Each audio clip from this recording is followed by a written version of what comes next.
Lockdown का चौथा चरण आज समाप्त हो रहा है। केंद्र सरकार ने 1 जून से अनलॉक का ऐलान कर दिया है। इस बीच सीएम योगी ने कमर कस ली है।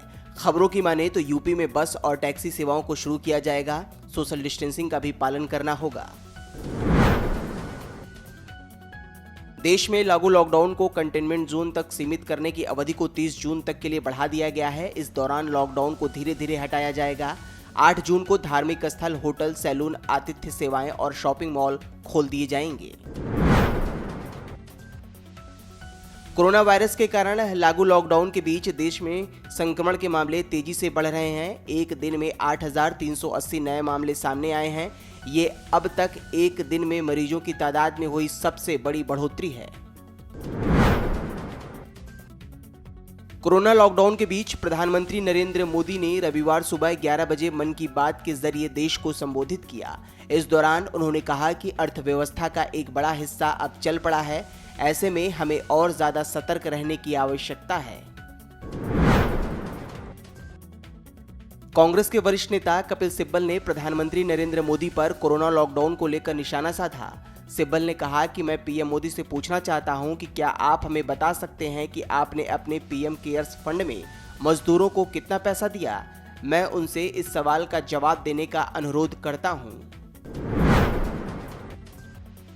कोरोना वायरस संकट के बीच दिल्ली सरकार ने केंद्र से 5,000 करोड़ रुपए की मदद मांगी है। दिल्ली के उप मुख्यमंत्री मनीष सिसोदिया ने कहा कि मैंने केंद्रीय वित्त मंत्री को पत्र लिखा है कि हमें तत्काल सहायता प्रदान करें, क्योंकि दिल्ली सरकार को अब तक आपदा राहत कोष के तहत राज्यों को स्वीकृत निधि नहीं मिली है। दिल्ली वित्तीय संकट का सामना कर रही है। उनके पास स्टाफ को सैलरी देने तक के पैसे नहीं हैं।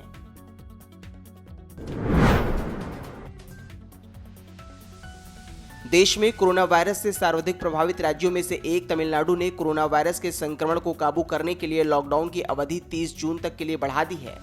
तमिलनाडु सरकार ने इस दौरान सार्वजनिक परिवहन सुविधा को आंशिक रूप से बहाल करने और कार्यस्थल पर अधिक कर्मियों की मंजूरी देने समेत कुछ ढील दी है।